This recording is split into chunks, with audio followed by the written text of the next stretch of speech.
ಇಂದು ವಾರ್ತೆಗಳ ಪ್ರಾಯೋಜಕರು ಮಾಹಿತಿಗಾಗಿ ಸಂಪರ್ಕಿಸಿ. ವಿಳಾಸ ಮೊದಲನೇ ಮಹಡಿ ಅತಿಥಿ ಹೋಟೆಲ್ ಎದುರುಗಡೆ, ಐಬಿ ರಸ್ತೆ, ರಾಯಚೂರು. ಸಂಪರ್ಕಿಸಿ SKES paramedical and nursing college, SBI bank ಮೇಲ್ಗಡೆ, ಸ್ಟೇಷನ್ ರಸ್ತೆ, ರಾಯಚೂರು. ಶ್ರೀ ಜ್ಞಾನಗಂಗಾ PUC ಮತ್ತು degree college. Admissions R open for 8th, 9th, 10th classes. Empire Shooting, Shirting, Tailoring. Amras Textile and Tailors, opposite Maharashtra Bank, Kareeb Gandhi Chowk, Raichur. Visit AMS Computers Sales and Service beside SBI Bank, Station Road, Raichur. Bharat furnitures ರಾಯಚೂರಿನಲ್ಲಿ ಮೊದಲ ಬಾರಿಗೆ 3 ಮಳಿಗೆ ಒಳಗೊಂಡ ಬೃಹತ್ ಆಕಾರದ furniture showroom. Jnanabharathi ಪದವಿ ಮಹಾವಿದ್ಯಾಲಯ BA ಮತ್ತು BCom ಕೋರ್ಸ್ಗಳಿಗಾಗಿ ಪ್ರವೇಶಗಳು ಪ್ರಾರಂಭವಾಗಿವೆ. ನಮಸ್ಕಾರ. ಇಂದು ಸ್ವಾಗತ. ಮೊದಲಿಗೆ ಮುಖ್ಯಾಂಶಗಳು. ರೈತರಿಗೆ ಬೆಳೆ ಹಾನಿ ಪರಿಹಾರ ವಿತರಿಸದೆ ಸರ್ಕಾರ ಅನ್ಯಾಯ. 23ರಂದು ಜನರಿಂದ ಭಿಕ್ಷೆ ಮಾಡಿ ಸರ್ಕಾರಕ್ಕೆ ಹಣ. ಚಾಮರಸ್ ಮಾಲಿ ಪಾಟೀಲ್.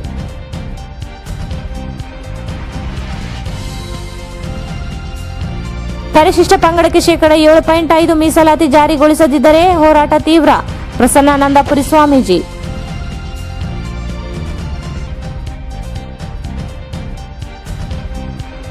ಕೋವಿಡ್ ನಿಯಂತ್ರಣ ಪ್ರಚಾರಾಂದೋಲನಕ್ಕೆ ಚಾಲನೆ. ಕೊರೋನಾ ಮುನ್ನೆಚ್ಚರಿಕೆ ಮರೆತರೆ ಅಪಾಯ. ನ್ಯಾಯಾಧೀಶ ಮುಸ್ತಫಾ ಹುಸೇನ್.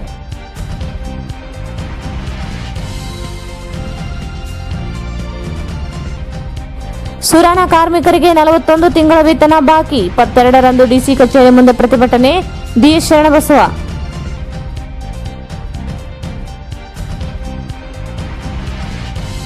ರೆಡ್ಡಿ ಸಮಾಜ ಅಭಿವೃದ್ಧಿ ನಿಗಮ ಸ್ಥಾಪನೆಗೆ ಆಗ್ರಹಿಸಿ ರೆಡ್ಡಿ ಸಮಾಜದಿಂದ ಮನವಿ.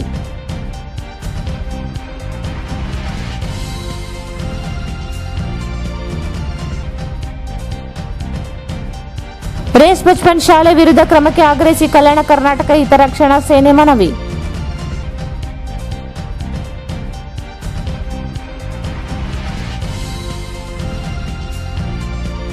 ನಗರದ ವಿವಿಧ ದೇವಸ್ಥಾನಗಳಲ್ಲಿ ನವರಾತ್ರಿ ಉತ್ಸವ, ವಿಶೇಷ ಪೂಜೆ.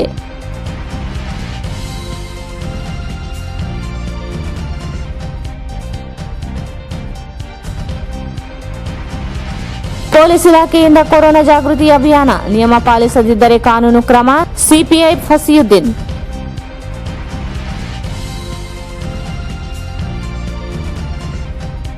ಅಲ್ಪಸಂಖ್ಯಾತರ ವೃತ್ತಿ ಯೋಜನೆ ಸಾಲ ಮಂಜೂರಿ ವಿಳಂಬ ವಿರೋಧಿಸಿ ಮನವಿ.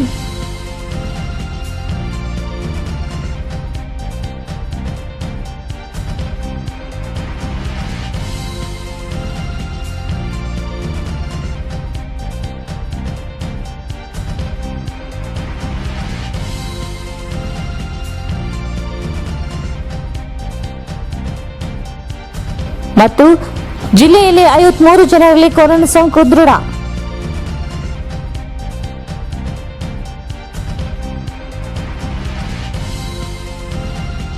ವಾರ್ತೆಗಳ ವಿವರ. ಪ್ರತಿ ವರ್ಷ ಬರ ನೆರೆಯಿಂದ ರೈತರು ಬೆಳೆ ಕಳೆದುಕೊಂಡು ಹಾನಿ ಒಳಗಾಗುತ್ತಿದ್ದರೆ ಸರ್ಕಾರ ಶಾಶ್ವತ ಪರಿಹಾರ ಒದಗಿಸುವ ಪ್ರಯತ್ನಕ್ಕೆ ಮುಂದಾಗುತ್ತಿಲ್ಲ. ಬದಲಾಗಿ ಕೋಟಿ ಹಣ ರೈತರು ನೀಡುವುದಾಗಿ ಹೇಳಿ ವಂಚಿಸುತ್ತಿವೆ. 1 ವಾರದೊಳಗೆ ಕಳೆದ ಬಾರಿ ಹಣ, ನಷ್ಟ ಪರಿಹಾರ ಸೇರಿದಂತೆ ಎಲ್ಲ ಹಣವನ್ನು ರೈತರ ಖಾತೆ ಜಮಾ ಮಾಡದೆ ಹೋದಲ್ಲಿ ಅಕ್ಟೋಬರ್ 23ರಂದು ಜನರಲ್ಲಿ ಭಿಕ್ಷೆ ಬೇಡಿ ಸರ್ಕಾರಕ್ಕೆ ಹಣ ನೀಡುವುದಾಗಿ ಹೋರಾಟಕ್ಕೆ ಮುಂದಾಗುತ್ತೇವೆ ಎಂದು ಕರ್ನಾಟಕ ರಾಜ್ಯ ರೈತ ಸಂಘದ ಗೌರವಾಧ್ಯಕ್ಷ ಚಾಮರಾಜ ಮಾಲಿ ಪಾಟೀಲ್ ಹೇಳಿದರು. ಪ್ರತಿ ವರ್ಷ ಬರ ನೆರೆಯಿಂದ ರೈತರು ಬೆಳೆ ಕಳೆದುಕೊಂಡು ಹಾನಿಗೆ ಒಳಗಾಗುತ್ತಿದ್ದರೂ ಸರ್ಕಾರಗಳು ಶಾಶ್ವತ ಪರಿಹಾರ ಒದಗಿಸುವ ಪ್ರಯತ್ನಕ್ಕೆ ಮುಂದಾಗುತ್ತಿಲ್ಲ. ಬದಲಾಗಿ ಕೋಟಿ ಹಣ ರೈತರಿಗೆ ನೀಡುವುದಾಗಿ ಹೇಳಿ ವಂಚಿಸುತ್ತಿವೆ. 1 ವಾರದೊಳಗೆ ಕಳೆದ ಬಾರಿ ಬೆಳೆ ಹಾನಿ ನಷ್ಟ ಪರಿಹಾರ ಸೇರಿದಂತೆ ಎಲ್ಲಾ ಹಣವನ್ನು ರೈತರ ಖಾತೆಗೆ ಜಮಾ ಮಾಡದೆ ಹೋದಲ್ಲಿ ಅಕ್ಟೋಬರ್ 23ರಂದು ಜನರಲ್ಲಿ ಭಿಕ್ಷೆ ಬೇಡಿ ಸರ್ಕಾರಕ್ಕೆ ಹಣ ನೀಡುವ ಹೋರಾಟಕ್ಕೆ ಮುಂದಾಗಬೇಕಾಗುತ್ತದೆ ಎಂದು ಕರ್ನಾಟಕ ರಾಜ್ಯ ರೈತ ಸಂಘದ ಗೌರವಾಧ್ಯಕ್ಷ ಚಾಮರಸ್ ಮಾಲಿ ಪಾಟೀಲ್ ಹೇಳಿದರು. ಅವರು ಇಂದು ಮಾಧ್ಯಮಗೋಷ್ಠಿಯನ್ನು ಉದ್ದೇಶಿಸಿ ಮಾತನಾಡಿ, 1 ಬಾರಿ ಬರ ಮತ್ತೊಂದು ಬಾರಿ ನೆರೆ ಹಾವಳಿಯಿಂದ ರಾಜ್ಯದ ಅನೇಕ ಜಿಲ್ಲೆಗಳು ಪ್ರತಿ ವರ್ಷವೂ ಬೆಳೆ ನಷ್ಟಕ್ಕೆ ಗುರಿಯಾಗಿದ್ದಾರೆ. ಈ ಬಾರಿ 16 ಜಿಲ್ಲೆಗಳ ರೈತರ ಬೆಳೆ ಕಳೆದುಕೊಂಡಿದ್ದಾರೆ. ಸರ್ಕಾರ ಘೋಷಿಸಿರುವ ಯೋಜನೆಗಳು ಕೇವಲ ಮಾಧ್ಯಮಗಳಲ್ಲಿ ದಾಖಲೆಗಳಿಗೆ ಸೀಮಿತವಾಗಿವೆ. ರಾಷ್ಟ್ರೀಯ ವಿಪತ್ತು ಯೋಜನೆಯಡಿ ರೂಪಿಸಿರುವ ನಿಯಮಗಳು ಹಳೆಯದಾಗಿದ್ದು ಪರಿಷ್ಕರಣೆಗೆ ಸರ್ಕಾರ ಮುಂದಾಗುತ್ತಿಲ್ಲ. ನಿಸರ್ಗ ವಿಕೋಪದಲ್ಲಿ ರೈತರಿಗೆ ಕನಿಷ್ಠ ಪರಿಹಾರ ದೊರೆಯುತ್ತಿಲ್ಲ. ಮುಖ್ಯಮಂತ್ರಿಗಳು 36 ಕೋಟಿ ರೂಪಾಯಿ ಬಿಡುಗಡೆ ಮಾಡಿರುವುದಾಗಿ ಹೇಳಿದ್ದಾರೆ. ಯಾವ ರೈತರ ಖಾತೆಗೆ ಜಮಾ ಮಾಡಿದ್ದಾರೋ ಗೊತ್ತಿಲ್ಲ. ರೈತ ವಿರೋಧಿಯಾಗಿರುವ ಕಾಯ್ದೆ ರೂಪಿಸಿರುವ ಪ್ರಧಾನಿ ನರೇಂದ್ರ ಮೋದಿಯವರು ರೈತರೊಂದಿಗೆ ಚರ್ಚೆಗೆ ಸಿದ್ಧರಿಲ್ಲ. ಮಾನವೀಯ ನೆಲೆಯಲ್ಲಿ ಪ್ರತಿ ವರ್ಷ ಹಾನಿಯಾದರೆ ಕೃಷಿಯನ್ನು ನಂಬಿದವರ ಬದುಕು ಹೇಗೆ ಎಂಬುದನ್ನು ವಿಚಾರಿಸದೇ ಇರುವಷ್ಟು ಸರ್ಕಾರಗಳು ಕುರುಡಾಗಿವೆ. ಕಂದಾಯ ಸಚಿವರು ಎಲ್ಲಾ ಜಿಲ್ಲಾಧಿಕಾರಿಗಳ ಖಾತೆಯಲ್ಲಿ ಹಣವಿದೆ ಎಂದು ಹೇಳುತ್ತಿದ್ದಾರೆ. ಹಾಗಾದರೆ ಬಳಕೆಯಾಗುತ್ತಿಲ್ಲ ಏಕೆ ಎಂಬುದನ್ನು ಹೇಳಬೇಕೆಂದರು. ಬಂಡವಾಳ ಇವತ್ತು ಹಿಂದೆ ಬಂದಿಲ್ಲ ಅಂತಂದ್ರೆ ಅವರು ಕೃಷಿಯನ್ನು ಯಾವ ರೀತಿ ಮುಂದುವರಿಸಬೇಕು ಅನ್ನೋದು ಇವತ್ತು ಯಾರಾದರೂ ಆಲೋಚನೆ ಮಾಡಿದಾರ?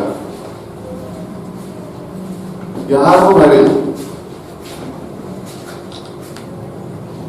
ಇವತ್ತು ಕೇವಲ ರೈತರಿಗೆ ಕೊಡ್ತಕ್ಕಂತ ಸವಲತ್ತುಗಳು ಮಾಧ್ಯಮದ ಮುಖಾಂತರ ಹೇಳ್ತಾರೆ ಹೊರತು, ಪೇಪರ್ನಲ್ಲಿ ಸರಿ ಹೋಗ್ತವೆ ಹೊರತು ಅವು ಕಾರ್ಯರೂಪಕ್ಕೆ ಬರ್ತಾ ಇಲ್ಲ.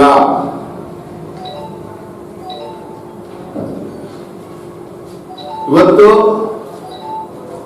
ಮುಖ್ಯಮಂತ್ರಿಗಳು ಹೇಳ್ತಾರೆ 36 ಕೋಟಿ ನಾವು ಇನ್ಪುಟ್ ಸಬ್ಸಿಡಿಯನ್ನ ರೈತರಿಗೆ ಕೊಟ್ಟಿದ್ದೀವಿ ಅಂತ. ನಾವು ಕಳೆದ 2-3 ವರ್ಷದಲ್ಲಿ ಬೆಳೆ ನಷ್ಟ ಆದಂತಹ ಸಂದರ್ಭದಲ್ಲಿ ಧರಣಿ ಮಾಡಿದ್ವಿ, ಹೋರಾಟ ಮಾಡಿದ್ವಿ. ಏನ್ ಮಾಡಿದ್ರು? ಒಬ್ರಿಗೆ ಕೊಟ್ಟು ಒಬ್ರಿಗೆ ಕೊಡ್ಲಿಲ್ಲ. ಅದೇ ಈಗ ಬಂದಿಲ್ಲ. ಕಳೆದ 2-3 ವರ್ಷದ್ದು ಬಾಕಿನೇ ಇವ್ರು ಕೊಟ್ಟಿಲ್ಲ. ಒಂದ್ ಕಡೆಗೆ ಜಿಲ್ಲಾಧಿಕಾರಿಗಳು ಹೇಳ್ತಾರೆ ಜಿಲ್ಲೆಯಲ್ಲಿ 158 ಕೋಟಿ ನಷ್ಟ ಆಗಿದೆ ಅಂತ. 34 ಕೋಟಿ ಇಡೀ ರಾಜ್ಯಕ್ಕೆ ಕೊಟ್ಟರೆ ಯಾವ ಮೂಲಿಗೆ ಆಗ್ತದ? ಏನಿಂತ ಇದಕ್ಕೆ ಪರಿಹಾರ ಅಂತಾರ? ಇವತ್ತು ರೈತ ಹಾಕಿದಂತ ಬಂಡವಾಳನೇ ಬರಲಾರ್ದಂತ ಸ್ಥಿತಿಯಲ್ಲಿ ಕನಿಷ್ಠ ಬಂಡವಾಳ ಆದ್ರೂ ಅವನಿಗೆ ಹಾಕಿದ ಬಂಡವಾಳ ಆದ್ರೂ ಅವ್ನ ಕೈಗೆ ಸೇರಂತ ಪರಿಹಾರ ಕೊಡಬೇಕು.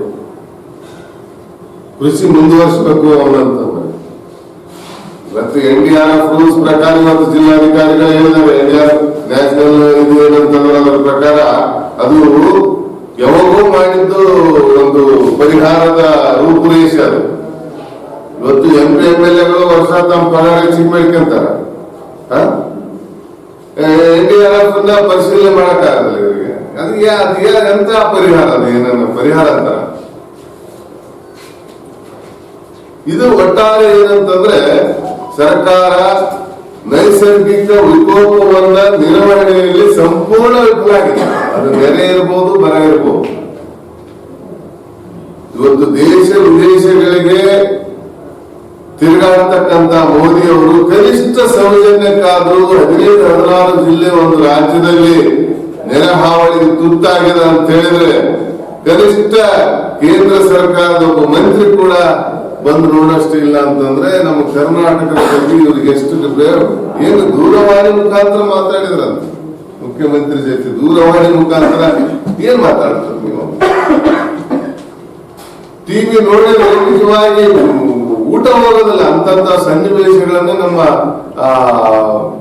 ವರದಿಗಾರರು ಬಿತ್ತರಿಸಿದ್ದಾರೆ. ಜೀವದ ಹಣ್ಣು ತೋರದು ಅದನ್ನ ನೋಡಿ ಕಡಿಮೆ ಮಾನವೀಯತೆ ದೃಷ್ಟಿಯಿಂದ ಹೌದಪ್ಪ ನಾವೆಲ್ಲ ತಿರುಗಾಡಬೇಕು, ನೋಡ್ಬೇಕು, ಅವ್ರ ಸಂಕಷ್ಟ ಏನ್ ಮಾಡ್ತಾರೆ, ಏನಿಲ್ಲ, ರಾಜ್ಯದಲ್ಲಿ ಏನ್ ನಡೆದಿದೆ, ಎಷ್ಟು ಹಣ ಇದೆ, ಯಾವ DCL ಎಷ್ಟಿದೆ. ನಮ್ಮ ಕಂದಾಯ ಮಂತ್ರಿಗಳಲ್ಲಿ DC ಎಲ್ಲಾ ಜಿಲ್ಲೆಯ DCಗಳಲ್ಲಿ ಸಾಕಷ್ಟು ಹಣ ಇದೆ, ಏನು ತೊಂದರೆ ಇಲ್ಲ. ಮತ್ತೆ ನಮಗೆ ಹುಚ್ಚಿರೋದು 2-3 ವರ್ಷದಿಂದ ಫಸಲ್ ಬಿಮಾ ಕಟ್ಟಿದವರಿಗೆ ದುಡ್ಡು ಕೊಡ್ರಿ ಅಂತ ಕೇಳೋದು, ಬೆಳೆ ನಷ್ಟ ಇನ್ಪುಟ್ ಸಬ್ಸಿಡಿ ಕೊಡ್ರಿ ಅಂತ ಅನ್ನೋದು ಯಾವುದು ಏನು ನಮ್ಗೆ ಹುಚ್ಚಿರೋದಲ್ಲ. ಬರ್ಲಿ ಕುಂದ್ರಲಿ, ಕಾಲದ ಲೆಕ್ಕಪತ್ರ ತೋರಿಸ್ಲಿ, ಯಾವ್ಯಾವ ವರ್ಷದ ಎಷ್ಟೆಷ್ಟು ಕೊಟ್ಟಿವಿ, ಏನ್ ಕೊಟ್ಟಿವಿ ಅಂತ. ಇದು ನಿಲ್ಲಬೇಕು. ಇದು ಕೃಷಿ ಕ್ಷೇತ್ರ ಬಹಳ ವಿಶಾಲವಾದಂತದ್ದು, ಅತ್ಯಂತ ಹೆಚ್ಚು ಜನರಿಗೆ ಉದ್ಯೋಗ ಕೊಡ್ತಕ್ಕಂತ ಕ್ಷೇತ್ರ ಹಾಳಾಗಿ ಹೋದ್ರೆ ದೇಶದ ಆರ್ಥಿಕ ಪರಿಸ್ಥಿತಿ ಬಹಳ ಗಂಭೀರ ಪರಿಸ್ಥಿತಿ ಆಗುತ್ತೆ.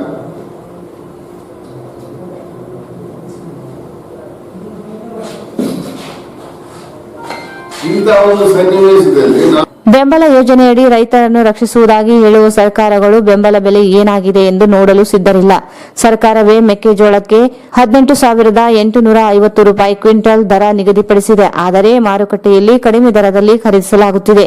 ಸಜ್ಜೆ 2,300 ರೂಪಾಯಿ ದರ ನಿಗದಿಪಡಿಸಿದ್ದರೆ 1,100 ರೂಪಾಯಿಗಳಿಗೆ ಖರೀದಿಸಲಾಗುತ್ತಿದೆ. ಹತ್ತಿಗೆ 6,000 ರೂಪಾಯಿ ಬೆಂಬಲವಿದ್ದರೆ 4,500 ಖರೀದಿಸಲಾಗುತ್ತಿದೆ.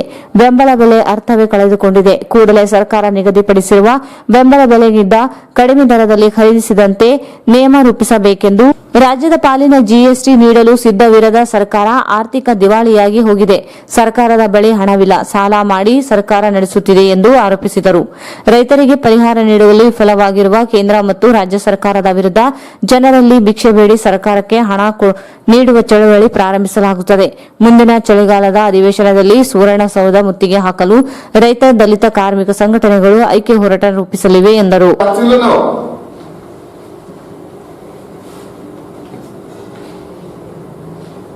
ಹುಡುಗಾಟ ಮಾಡ್ತಾರೇನ್ರಿ? ಏನ್ ಇವತ್ತು ಎಷ್ಟು ಜೀವಗಳು ಕಾಕೊಂಡ್ತಾರ? ಏನಿದು? ಅಲ್ಲಿ ಹೋಗಿ ಆ ನೆರೆ ಹಾವಳಿಯಲ್ಲಿ ನಡುಗಡ್ಡೆಯಲ್ಲಿದ್ದವ್ರನ್ನ ರಕ್ಷಿಸ್ತಕ್ಕಂಥ ಅವರು NDRF ಯೋಧರು, ಅವ್ರ ಜೀವ ಏನು, ಅವ್ರಿಗೆ ಬೆಲೆನೇ ಇಲ್ಲ.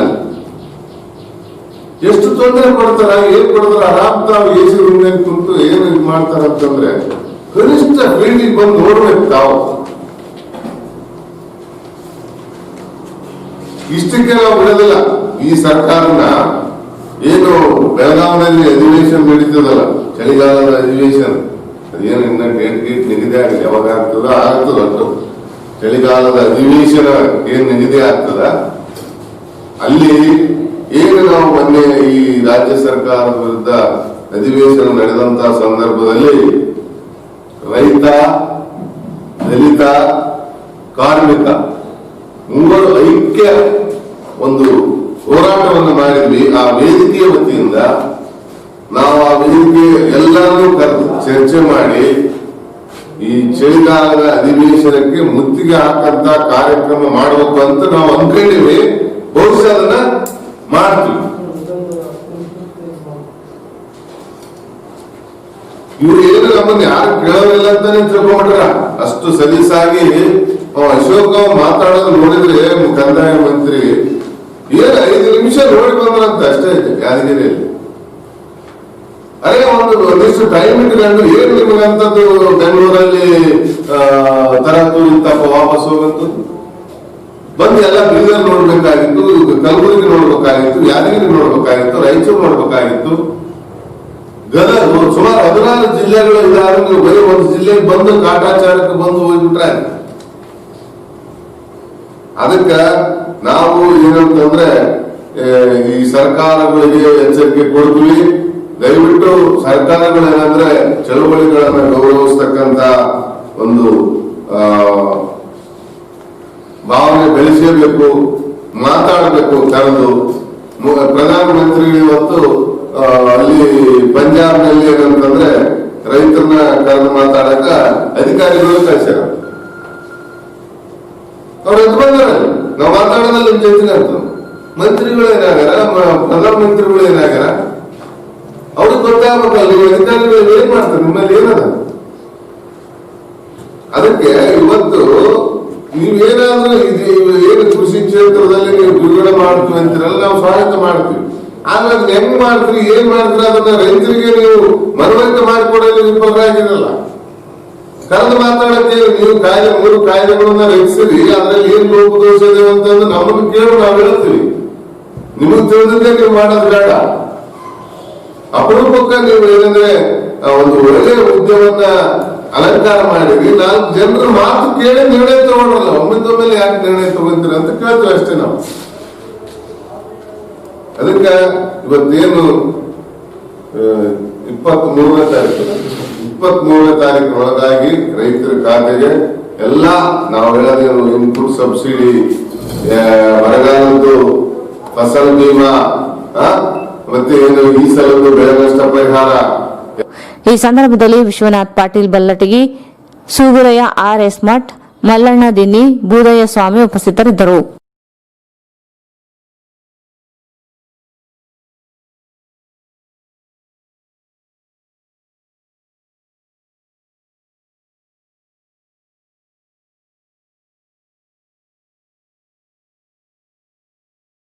ಪರಿಶಿಷ್ಟ ಪಂಗಡದ ಸಮಾಜಕ್ಕೆ ಶೇಕಡ 7.5% ಮೀಸಲಾತಿ ನೀಡಲು ರಾಜ್ಯ ಸರ್ಕಾರ ವಿಳಂಬ ಧೋರಣೆ ಅನುಸರಿಸುತ್ತಿದೆ. ಅಕ್ಟೋಬರ್ 31 ಮುಖ್ಯಮಂತ್ರಿಗಳು ಜಾರಿಗೊಳಿಸದೆ ಹೋದಲ್ಲಿ ಉಗ್ರ ಹೋರಾಟ ಅನಿವಾರ್ಯವಾಗಿರುತ್ತದೆ ಎಂದು ಶ್ರೀ ವಾಲ್ಮೀಕಿ ಗುರುಪೀಠದ ಶ್ರೀ ಪ್ರಸನ್ನಾನಂದ ಸ್ವಾಮೀಜಿ ಹೇಳಿದರು. ಪರಿಶಿಷ್ಟ ಪಂಗಡದ ಸಮುದಾಯಕ್ಕೆ ಶೇಕಡ 7.5% ಮೀಸಲಾತಿ ನೀಡಲು ರಾಜ್ಯ ಸರ್ಕಾರ ವಿಳಂಬ ಧೋರಣೆ ಅನುಸರಿಸುತ್ತಿದ್ದು, ಅಕ್ಟೋಬರ್ 31 ಮುಖ್ಯಮಂತ್ರಿಗಳು ಜಾರಿಗೊಳಿಸದೆ ಹೋದರೆ ಉಗ್ರ ಹೋರಾಟ ಅನಿವಾರ್ಯವಾಗುತ್ತದೆ ಎಂದು ಶ್ರೀ ವಾಲ್ಮೀಕಿ ಗುರುಪೀಠದ ಶ್ರೀ ಪ್ರಸನ್ನಾನಂದ ಸ್ವಾಮೀಜಿ ಹೇಳಿದರು. ಅವರು ಇಂದು ಮಾಧ್ಯಮಗೋಷ್ಠಿಯನ್ನು ಉದ್ದೇಶಿಸಿ ಮಾತನಾಡಿ, ಹಿಂದಿನ ಸರ್ಕಾರದ ಅವಧಿಯಲ್ಲಿ ಹೋರಾಟ ನಡೆಸಿದಾಗ ನ್ಯಾಯಮೂರ್ತಿ ನಾಗಮೋಹನ್ ದಾಸ್ ನೇತೃತ್ವದ ಸಮಿತಿಯನ್ನು ರಚಿಸಿತ್ತು. ಸಮಿತಿ ಜುಲೈ 2 ರಾಜ್ಯ ಸರ್ಕಾರಕ್ಕೆ ವರದಿ ನೀಡಿ ಪರಿಶಿಷ್ಟ ಪಂಗಡಕ್ಕೆ ಶೇಕಡ 7.5 ಮೀಸಲಾತಿ ನೀಡುವಂತೆ ಶಿಫಾರಸು ಮಾಡಿದೆ. ಆದರೆ ಸಚಿವ ಸಂಪುಟದಲ್ಲಿ ವರದಿಯನ್ನು ಅನುಮೋದಿಸಲು ರಾಜ್ಯ ಸರ್ಕಾರ ಮೀನಮೇಷ ಎಣಿಸುತ್ತಿದೆ. ಈಗಾಗಲೇ 2 ಬಾರಿ ಮುಖ್ಯಮಂತ್ರಿಗಳನ್ನು ಭೇಟಿ ಮಾಡಿ ಮನವಿ ಮಾಡಲಾಗಿದೆ. ಲಿಂಗ್ಸ್ಗೂರಿನಲ್ಲಿ ನಡೆದ ಬಿಜೆಪಿ ರಾಜ್ಯ ಮಟ್ಟದ ಸಮಾವೇಶದಲ್ಲಿ ಮುಖ್ಯಮಂತ್ರಿಗಳೇ ಘೋಷಣೆ ಮಾಡಿ ಪರಿಶಿಷ್ಟ ಪಂಗಡಕ್ಕೆ ಶೇಕಡ 7.5 ಮೀಸಲು ಹೆಚ್ಚಿಸುವುದಾಗಿ ಭರವಸೆ ನೀಡಿದ್ದರು. ಅಲ್ಲದೆ ಕಳೆದ ವರ್ಷ ವಾಲ್ಮೀಕಿ ಜಯಂತ್ಯೋತ್ಸವದಲ್ಲಿ ಭಾಗವಹಿಸಿದಾಗಲೂ ಭರವಸೆ ನೀಡಿದ್ದರು. ಮತ್ತೊಂದು ಜಯಂತಿ ಸಮೀಪಿಸುತ್ತಿದ್ದರೂ ರಾಜ್ಯ ಸರ್ಕಾರ ಜಾರಿಗೆ ಮುಂದಾಗುತ್ತಿಲ್ಲ. ಶಿಕ್ಷಣ ಮತ್ತು ಉದ್ಯೋಗದಲ್ಲಿ ಕಳೆದ 42 ವರ್ಷಗಳಿಂದ ಸಮುದಾಯದ ಜನರು ವಂಚಿತರಾಗುತ್ತಲೇ ಬಂದಿದ್ದಾರೆ. ಚುನಾವಣೆಗಳು ಬಂದಾಗ ಮಾತ್ರ ಸಮುದಾಯದ ಜನರ ಆಶೋತ್ತರಗಳಿಗೆ ಸ್ಪಂದಿಸುವುದಾಗಿ ಹೇಳುವ ರಾಜಕೀಯ ಪಕ್ಷಗಳು ಮರೆತು ಬಿಡುತ್ತಿರುವುದು ವಿಷಾದನೀಯವೆಂದರು. ಎಸ್ಟಿ ಪಂಗಡಕ್ಕೆ ಬೇರೆ ಸಮುದಾಯಗಳ ಸೇರ್ಪಡೆಗೆ ವಿರೋಧವಿಲ್ಲ. ಜನಸಂಖ್ಯೆಗೆ ಅನುಗುಣವಾಗಿ ವಾಲ್ಮೀಕಿ ನಾಯಕ ಸಮುದಾಯಕ್ಕೆ ಶೇಕಡ 7.5% ಮೀಸಲು ನಿಗದಿಗೊಳಿಸಿ ಜಾರಿಗೊಳಿಸಬೇಕು. ಈಗಾಗಲೇ ಕೇಂದ್ರ ಸರ್ಕಾರ ಶೇಕಡ 7.5% ಮೀಸಲಾತಿಯನ್ನು ಜಾರಿಗೊಳಿಸಿದೆ. ರಾಜ್ಯದಲ್ಲಿ ಮಾತ್ರ ಅನ್ಯಾಯವಾಗುತ್ತಿದೆ ಎಂದರು. ಈ ಮಧ್ಯೆಯೇ ನಕಲಿ ಜಾತಿ ಪ್ರಮಾಣ ಪತ್ರ ಪಡೆದು ಮೀಸಲು ದುರುಪಯೋಗ ಪಡೆಯುತ್ತಿರುವುದು ಹೆಚ್ಚಳವಾಗುತ್ತಿರುವುದನ್ನು ಸರ್ಕಾರ ತಡೆಯಬೇಕಿದೆ. ಜಿಲ್ಲೆ ಸೇರಿದಂತೆ ಬಳ್ಳಾರಿ ಮತ್ತು ಇತರ ಜಿಲ್ಲೆಗಳಲ್ಲಿ ಸಮುದಾಯಕ್ಕೆ ರಾಜಕೀಯ ಮೀಸಲಾತಿ ದೊರಕಿದೆ. ಶಿಕ್ಷಣ ಮತ್ತು ಉದ್ಯೋಗಕ್ಕೆ ಮಾತ್ರ ಮೀಸಲು ಹೆಚ್ಚಳ ಮಾಡುವ ಅವಶ್ಯಕತೆ ಇದೆ. ಸಮುದಾಯ ಪ್ರತಿನಿಧಿಸುತ್ತಿರುವ ಶಾಸಕರುಗಳು, ಸಚಿವರುಗಳು ಸರ್ಕಾರಕ್ಕೆ ಮನವಿ ಮಾಡಿದ್ದಾರೆ. ಶಾಸಕ ಸ್ಥಾನಕ್ಕೆ ರಾಜೀನಾಮೆ ನೀಡುವುದು ಅಸ್ತ್ರವಾಗಬಾರದು ಎಂಬ ಕಾರಣಕ್ಕೆ ಕಾದು ನೋಡುತ್ತಿದ್ದೇವೆ. ಸರ್ಕಾರ ಸಮುದಾಯ ಜನರ ತಾಳ್ಮೆ ಪರೀಕ್ಷೆ ಮಾಡದೆ ಅಕ್ಟೋಬರ್ 31 ಅಂತಿಮ ನಿರ್ಧಾರ ಪ್ರಕಟಿಸಬೇಕು ಎಂದರು. ಈಗಾಗಲೇ ನಮ್ಮ ರಾಜ್ಯದಲ್ಲಿ ಪರಿಶಿಷ್ಟ ಜಾತಿ ಮತ್ತು ಪರಿಶಿಷ್ಟ ವರ್ಗದವರಿಗೆ ಯಾವುದೇ ಆಯೋಗ ಇರ್ಬೋದು, ಯಾವುದೇ ಸರ್ಕಾರ ಮಟ್ಟದಲ್ಲಿ ಕೆಲಸ ಆಗುವಂಥದ್ದು. ನಮ್ಮಲ್ಲಿ ಒಂದು ಗಾದೆ ಮಾತಿದೆ, ಸಾಮಾನ್ಯವಾಗಿ ಯಾವ ತಾಯಿನೂ ಕೂಡ ಮಗಳದೇ ಹಾಲು ಉಣಿಸಲ್ಲ ಅಂತ ಹೇಳ್ತಾರೆ. ಆ ದಿಶೆಯೊಳಗೆ ನಮ್ಮ ಹೋರಾಟಗಳನ್ನು ನಾವು ಕೈಗೆತ್ತಿಕೊಂಡಾಗ, ಸರ್ಕಾರಕ್ಕೆ ಆಗ್ರಹ ಮಾಡಿದಾಗ ಮಾತ್ರ ಸಾಂವಿಧಾನಿಕವಾಗಿರ್ತಕ್ಕಂಥ ಹಕ್ಕನ್ನು ಪಡ್ಕೊಳ್ಳೋಕ್ಕೆ ಸಾಧ್ಯ ಇದೆ. ಅದಕ್ಕೇ ಡಾಕ್ಟರ್ ಬಾಬಾ ಸಾಹೇಬ್ ಅವರು ಶಿಕ್ಷಣ, ಸಂಘಟನೆ ಮತ್ತು ಹೋರಾಟದ ಮೂಲಕವಾಗಿ ನಮ್ಮ ಹಕ್ಕುಗಳನ್ನ ಪಡ್ಕೋಬೇಕು ಅಂತ ಹೇಳಿದ್ದಾರೆ. ಆ ದಿಶೆಯೊಳಗೆ ಮತ್ತೆ ನಾವು 2ನೇ ಹಂತದ ಹೋರಾಟ ಇದೆ. ಸರ್ಕಾರ ಈಗಾಗಲೇ ವಿಳಂಬ ನೀತಿಯನ್ನು ಅನುಸರಿಸ್ತಾ ಇದ್ದಾರೆ. ಅದನ್ನು ಖಂಡಿಸಿ ಮತ್ತೆ ನಾವು ಹೋರಾಟವನ್ನು ಕೈಗೆತ್ತಿಕೊಂಡು ಸರ್ಕಾರಕ್ಕೆ ಆಗ್ರಹ ಮಾಡ್ತಾ ಇದ್ದೀವಿ. ನಾವು ಹೋರಾಟವನ್ನು ಕೈಗೆತ್ತಿಕೊಂಡಿದ್ದೀವಿ. ಈ ರಾಜ್ಯದಲ್ಲಿ ಪರಿಶಿಷ್ಟ ಜಾತಿ ಮತ್ತು ಪರಿಶಿಷ್ಟ ಪಂಗಡದ ಹೆಸರಿನಲ್ಲಿ ನಕಲಿ ಜಾತಿ ಪ್ರಮಾಣ ಪತ್ರವನ್ನು ತೆಗೆದುಕೊಂಡು ಇವತ್ತು ನಿಜವಾದ ಪರಿಶಿಷ್ಟರಿಗೆ, ಪರಿಶಿಷ್ಟ ವರ್ಗದವರಿಗೆ ಅನ್ಯಾಯ ಆಗ್ತಾ ಇದೆ. ಅದು ಕೂಡ ಅನ್ಯಾಯ ಆಗ್ತಾ ಇದೆ. ಆ ದಿಶೆಯೊಳಗೆ ಸರ್ಕಾರಕ್ಕೆ ಅನೇಕ ಬಾರಿ ನಾವು ಒತ್ತಾಯ ಮಾಡಿದ್ದೀವಿ. ಯಾರು ನಕಲಿ ಜಾತಿ ಪ್ರಮಾಣ ಪತ್ರವನ್ನು ತೆಗೆದುಕೊಳ್ತಾರೆ ಅವರ ವಿರುದ್ಧ ಸರ್ಕಾರ ಕ್ರಿಮಿನಲ್ ಕೇಸ್ ದಾಖಲೆ ಮಾಡಬೇಕು. ಅಧಿಕಾರಿಗಳ ಮೇಲೆ ಕ್ರಿಮಿನಲ್ ಕೇಸ್ ದಾಖಲೆ ಮಾಡಬೇಕು. ತೆಗೆದುಕೊಂಡಿರ್ತಕ್ಕಂಥ ವ್ಯಕ್ತಿಯ ಮೇಲೆ ದಾಖಲೆ ಮಾಡಬೇಕು ಅಂತೇಳಿ ಈಗಾಗಲೇ ನಾವು ಆಗ್ರಹ ಮಾಡಿದ್ದೀವಿ. ಕರೋನಾ ನಿಯಂತ್ರಣಕ್ಕೆ ಪ್ರತಿಯೊಬ್ಬರು ಮಾಸ್ಕ್ ಧರಿಸಬೇಕೆಂದು ಸದರ್ ಬಜಾರ್ ಸಿಪಿಐ ಹಸುದ್ದೀನ್ ಹೇಳಿದರು.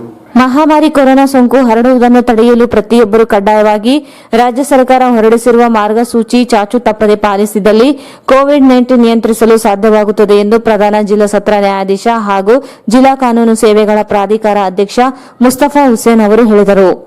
ಅವರು ಇಂದು ನಗರದ ಜಿಲ್ಲಾ ನ್ಯಾಯಾಲಯ ಆವರಣದಲ್ಲಿ ಕರ್ನಾಟಕ ರಾಜ್ಯ ಕಾನೂನು ಸೇವೆಗಳ ಪ್ರಾಧಿಕಾರ ಬೆಂಗಳೂರು, ಜಿಲ್ಲಾ ಕಾನೂನು ಸೇವೆಗಳ ಪ್ರಾಧಿಕಾರ, ಜಿಲ್ಲಾ ಆರೋಗ್ಯ ಮತ್ತು ಕುಟುಂಬ ಕಲ್ಯಾಣ ಇಲಾಖೆ ಹಾಗೂ ವಕೀಲರ ಸಂಘ ಸಂಯುಕ್ತಾಶ್ರಯದಲ್ಲಿ ಹಮ್ಮಿಕೊಳ್ಳಲಾಗಿದ್ದ ಕೋವಿಡ್-19 ಪ್ರಚಾರ ಆಂದೋಲನ ಜಾಗೃತಿ ಜಾಥಾಕ್ಕೆ ಹಸಿರು ನಿಶಾನೆ ತೋರಿಸಿ ಉದ್ಘಾಟಿಸಿ ಮಾತನಾಡಿದರು. ನನಗೆ ಮತ್ತು ನನ್ನ ಸಹೋದ್ಯೋಗಿಗಳಿಗೆ ಆಗಬಹುದಾದ ಅಪಾಯವನ್ನು ಸದಾ ಮನಸ್ಸಿನಲ್ಲಿ ಇಟ್ಟುಕೊಂಡು ಸದಾ ಎಚ್ಚರಿಕೆಯಿಂದ ಇರೋದಕ್ಕೆ ಬದುಕನ್ನು ತಡೆಯಲು ಅಗತ್ಯವಾದ ಎಲ್ಲ ಎಚ್ಚರಿಕೆಗಳನ್ನು ತೆಗೆದುಕೊಳ್ಳುವುದಾಗಿ ಮತ್ತು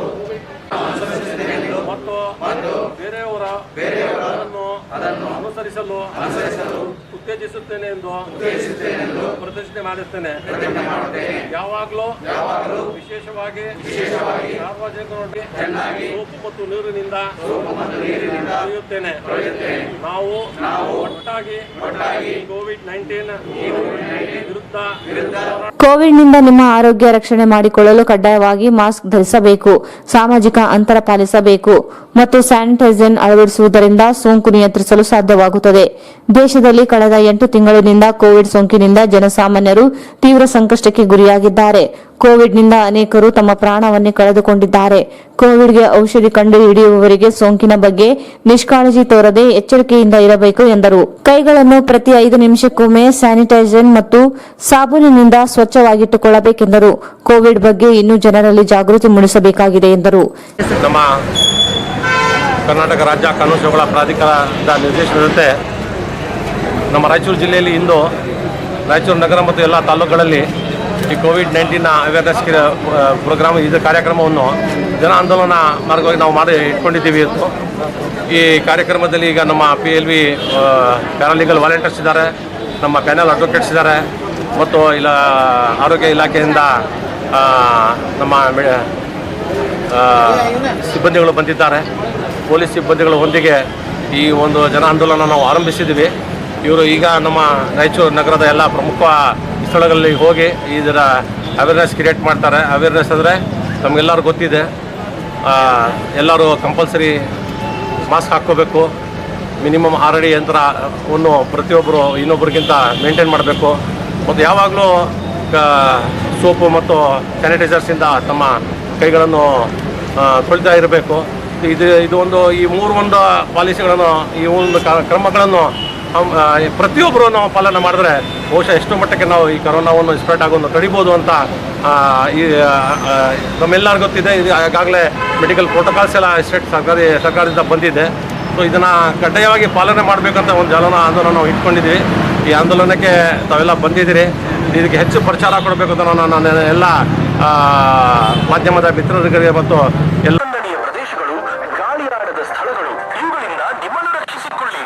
ಇದು ಕರ್ನಾಟಕ ರಾಜ್ಯ ಕಾನೂನು ಸೇವಾ ಪ್ರಾಧಿಕಾರ ಹಾಗೂ ವಾರ್ತಾ ಮತ್ತು ಸಾರ್ವಜನಿಕ ಸಂಪರ್ಕ ಇಲಾಖೆಯ ಪ್ರಕಟಣೆ. ನನ್ನ ರಕ್ಷಣೆ ನನ್ನ ಜವಾಬ್ದಾರಿಯು ಜೀವಗಳನ್ನು ಉಳಿಸುತ್ತದೆ. ಇದು ಕರ್ನಾಟಕ ರಾಜ್ಯ ಕಾನೂನು ಸೇವಾ ಪ್ರಾಧಿಕಾರ.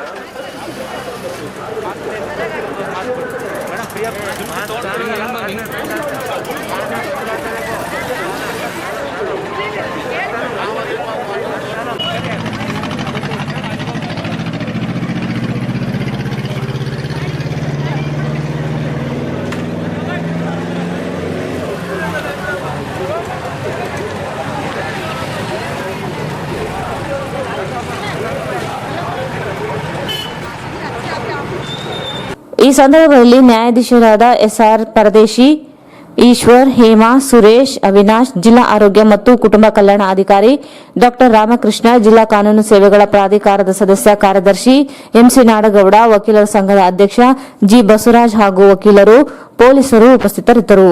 ಈಗ ಜಾಹೀರಾತು. ಕಲಿಯಲು 100 ಕೋರ್ಸ್, ಸರ್ಕಾರಿ ನೌಕರಿಗಾಗಿ ಒಂದೇ ಕೋರ್ಸ್, ಪ್ಯಾರಾಮೆಡಿಕಲ್ ಅಥವಾ ನರ್ಸಿಂಗ್ ಕೋರ್ಸ್ಗಳು.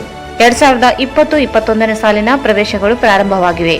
ಕಳೆದ 14 ವರ್ಷಗಳಿಂದ ನೂರಾರು ವಿದ್ಯಾರ್ಥಿಗಳು ಸರ್ಕಾರಿ ನೌಕರಿಗೆ ಆಯ್ಕೆಯಾಗಿದ್ದಾರೆ. ಸರ್ಕಾರಿ ನೌಕರಿಗೆ ಆಯ್ಕೆಯಾದ ನಮ್ಮ ಹೆಮ್ಮೆಯ 100 ವಿದ್ಯಾರ್ಥಿಗಳು. ಆರೋಗ್ಯ ರಕ್ಷಣೆಗಾಗಿ ಸರ್ಕಾರಿ ಸೇವೆಗೆ ಆಯ್ಕೆಯಾದ ಕಿರಿಯ ಮಹಿಳಾ ಆರೋಗ್ಯ ಸಹಾಯಕಿಯರು. SKES paramedical and nursing college 100ಕ್ಕೆ 100ರಷ್ಟು ಜಾಬ್ ಗ್ಯಾರಂಟಿ ಕೋರ್ಸ್ಗಳು. DMLT diploma in medical lab technician, DHI diploma in health inspector course, DOTT diploma in operation theatre technology, DDT diploma in dialysis technology, DMIT diploma in medical imaging technology, CT scan, MRI, X ray, USG, DXA scan etcetera. SSLC PUC ಪಾಸಾದ OBC, SC, ST minority ವಿದ್ಯಾರ್ಥಿಗಳಿಗೆ paramedical course ಪ್ರವೇಶ ಪಡೆಯಲು ಸುವರ್ಣ ಅವಕಾಶ. Course ಮುಗಿದ ನಂತರ ತಕ್ಷಣ ಉದ್ಯೋಗ ದೊರೆಯುತ್ತದೆ.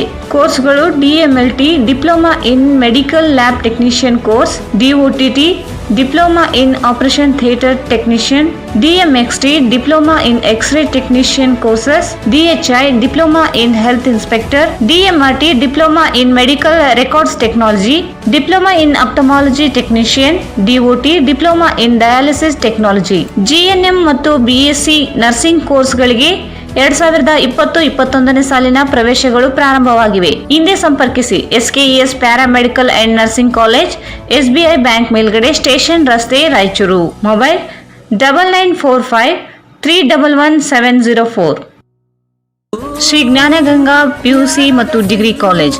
ನಮ್ಮ ಕಾಲೇಜಿನ ಕೀರ್ತಿ ತಂದ PUC ಪ್ರತಿಭಾವಂತ ವಿದ್ಯಾರ್ಥಿಗಳಿಗೆ ಹೃದಯಪೂರ್ವಕ ಅಭಿನಂದನೆಗಳು. SSLC first batch 100% result. Congratulations to our brilliant students. Admissions are open for 8th, 9th, 10th classes. Shri Gnana Ganga Pre-Primary, Primary and High School. English Medium. Admissions are open. No fashion, no donation. We believe only in quality education. Faculty, syllabus and activity-based education. Computer lab, smart classes, digital rooms, well-trained and talented teaching faculty. ಇತರೆ ಶಾಲೆಗಳಿಂದ 8ನೇ ತರಗತಿಗೆ ಪ್ರವೇಶ ಪಡೆಯುವ ಪ್ರತಿಭಾವಂತ ವಿದ್ಯಾರ್ಥಿಗಳಿಗೆ 85% ಹೆಚ್ಚು ಅಂಕ ಪಡೆದ ವಿದ್ಯಾರ್ಥಿಗಳಿಗೆ ಡೊನೇಷನ್ ಇಲ್ಲದೆ ಪ್ರವೇಶ ನೀಡಲಾಗುವುದು. ವಿದ್ಯಾರ್ಥಿಗಳಲ್ಲಿರುವ ಪ್ರತಿಭೆಗೆ ಮತ್ತು ಪ್ರತಿಭಾವಂತರಿಗೆ ಹೆಚ್ಚಿನ ಪ್ರಾಮುಖ್ಯತೆ ನೀಡಲಾಗುವುದು. ಜ್ಞಾನದ ಸಿಂಧು ನೀಡಿದ ನಮಗೆ ಅಮೃತ ಬಿಂದು, ಆರಾಧಿಸು ಜ್ಞಾನ ಗಂಗೆಯು. Visit Shri Jnana Ganga high school, NGO colony, Raichur. Mobile 9916941389. ನಮ್ಮ ಪ್ರತಿಭಾವಂತರು. Empire suiting, shirting, tailoring. शादी की शॉपिंग हुई नहीं? हैदराबाद बम्बई जाना बोल के सोच रहा हूँ मैं। हैदराबाद बॉम्बे क्या जाते में यहाँ, हैदराबाद ही सब रायचूर में है। वो कैसा? वो ऐसा। देखो सलमान, ये एम्पायर शोरूम में शादी के सूट बूट, लखनवी शेरवानी, जोधपुरी, सफारी, इसके अलावा भी रोज पहनने के पैंट शर्ट रीजनेबल दामों में स्टिचिंग के साथ मिलते। लेते हुए डालते हुए जान आता उसको। अगर ऐसा है तो इन पुतलों में जान क्यों नहीं है? अरे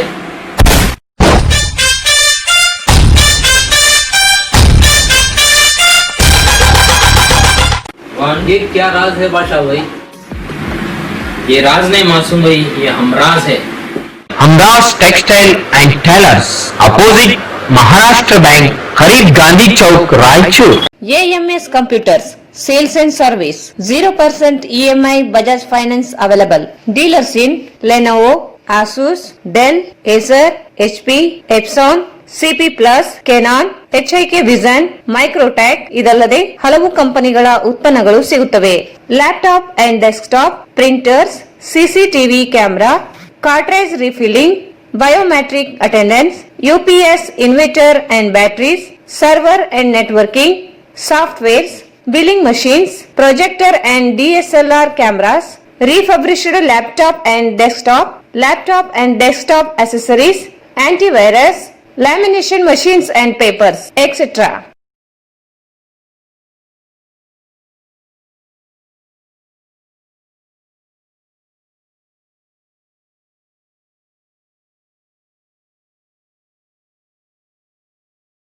Visit AMS Computers Sales and Service beside SBI Bank, Station Road, Raichur.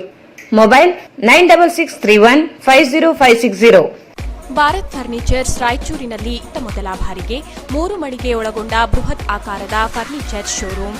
We have office, household and all kinds of furnitures. Dealer in wooden cot, dining table, sofa set, dressing table, computer table, tea tables, office chairs, steel almari, wardrobe, TV stands, glassware items, sleepwell products, Damro, cello chairs, Supreme sofa set, Doco style furnitures, Sri Steel furnitures.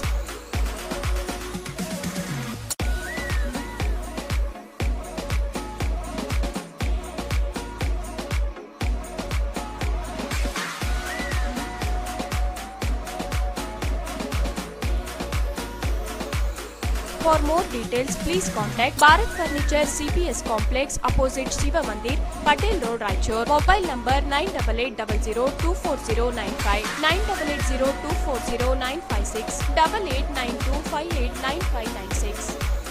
Jnanabharathi ಪದವಿ ಮಹಾವಿದ್ಯಾಲಯ BA ಮತ್ತು BCom ಕೋರ್ಸ್ಗಳಿಗಾಗಿ ಪ್ರವೇಶಗಳು ಪ್ರಾರಂಭವಾಗಿವೆ. ನಮ್ಮಲ್ಲಿ ಲಭ್ಯವಿರುವ ಕೋರ್ಸ್ಗಳು BA ಮತ್ತು BCom. ನಮ್ಮ ಕಾಲೇಜಿನ ವಿಶೇಷತೆಗಳು ಸುಸಜ್ಜಿತವಾದ ತರಗತಿ ಕೊಠಡಿಗಳು ಮತ್ತು ಅತ್ಯುನ್ನತ ಶೈಕ್ಷಣಿಕ ಗುಣಮಟ್ಟ, ಅನುಭವವುಳ್ಳ ಉಪನ್ಯಾಸಕ ವೃಂದ. ಕನ್ನಡ ಮಾಧ್ಯಮ ವಿದ್ಯಾರ್ಥಿಗಳಿಗೆ ವಿಶೇಷ ಆದ್ಯತೆ, ಗ್ರಾಮೀಣ ವಿದ್ಯಾರ್ಥಿಗಳಿಗೆ ಉಚಿತ ಬಸ್ ಪಾಸ್, ಉಚಿತ ಸ್ಪೋಕನ್ ಇಂಗ್ಲಿಷ್ ಮತ್ತು ಕಂಪ್ಯೂಟರ್ ತರಬೇತಿ ಹಾಗೂ ಗ್ರಂಥಾಲಯ ಸೌಲಭ್ಯ.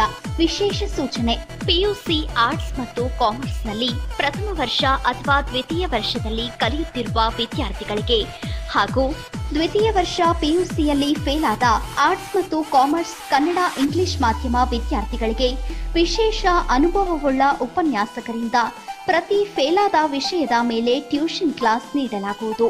ಹೆಚ್ಚಿನ ಮಾಹಿತಿಗಾಗಿ ಸಂಪರ್ಕಿಸಿ. ವಿಳಾಸ: ಮೊದಲನೇ ಮಹಡಿ, ಅತಿಥಿ ಹೋಟೆಲ್ ಎದುರುಗಡೆ, ಐಬಿ ರಸ್ತೆ, ರಾಯಚೂರು. Mobile number 9986453546, 8660336100. ಮತ್ತೊಮ್ಮೆ ಇಂದು ರಾಯಚೂರು ವಾರ್ತೆಗಳಿಗೆ ಸ್ವಾಗತ. ಸುರಾನ ಕಂಪನಿಯಲ್ಲಿ ಕಾರ್ಯನಿರ್ವಹಿಸುತ್ತಿರುವ 155 ಕಾರ್ಮಿಕರಿಗೆ ಕಳೆದ 41 ತಿಂಗಳಿನಿಂದ ಬಾಕಿ ಇರುವ ವೇತನ ನೀಡುವಂತೆ ಒತ್ತಾಯಿಸಿ ಅಕ್ಟೋಬರ್ 22ರಂದು ಜಿಲ್ಲಾಧಿಕಾರಿ ಕಚೇರಿ ಮುಂದೆ ಪ್ರತಿಭಟನೆ ನಡೆಸಲು ಉದ್ದೇಶಿಸಲಾಗಿದೆ ಎಂದು ಸುರಾನ ಎಂಪ್ಲಾಯೀಸ್ ಯೂನಿಯನ್ ಮುಖಂಡರು ಡಿಎಸ್ ಶರಣಪ್ಪ ಹೇಳಿದರು. ಸುರಾನ ಕಂಪನಿಯಲ್ಲಿ ಕಾರ್ಯನಿರ್ವಹಿಸುತ್ತಿರುವ 155 ಜನ ಕಾರ್ಮಿಕರಿಗೆ ಕಳೆದ 41 ತಿಂಗಳಿನಿಂದ ಬಾಕಿ ಇರುವ ವೇತನ ನೀಡುವಂತೆ ಒತ್ತಾಯಿಸಿ ಅಕ್ಟೋಬರ್ 22ರಂದು ಜಿಲ್ಲಾಧಿಕಾರಿಗಳ ಕಚೇರಿ ಮುಂದೆ ಪ್ರತಿಭಟನೆ ನಡೆಸಲು ಉದ್ದೇಶಿಸಲಾಗಿದೆ ಎಂದು ಸುರಾನ ಎಂಪ್ಲಾಯೀಸ್ ಯೂನಿಯನ್ ಮುಖಂಡ ಡಿಎಸ್ ಶರಣಬಸವ ಹೇಳಿದರು. ಅವರು ಇಂದು ಮಾಧ್ಯಮಗೋಷ್ಠಿಯನ್ನು ಉದ್ದೇಶಿಸಿ ಮಾತನಾಡಿ, ಸುರಾನ ಕಂಪನಿ ಮುಚ್ಚುವಾಗ ಕಾರ್ಮಿಕರಿಗೆ ಯಾವುದೇ ಮುನ್ಸೂಚನೆ ನೀಡದೆ ಏಕಾಏಕಿ ಮುಚ್ಚಿಕೊಂಡು ಹೋಗಿದ್ದಾರೆ. ಈಗಾಗಲೇ ಲೀಡ್ ಬ್ಯಾಂಕ್ ಅಧಿಕಾರಿಗಳನ್ನು ಲಿಕ್ವಿಡೇಟರ್ ಆಗಿ ನೇಮಿಸಲಾಗಿದ್ದು, ಕೈಗಾರಿಕೆ ರಾಜ್ಯ ಕಾಯ್ದೆಯಡಿ ಈಗಾಗಲೇ ಕಾರ್ಮಿಕ ನ್ಯಾಯಾಲಯ ಮೊರೆ ಹೋಗಲಾಗಿದೆ.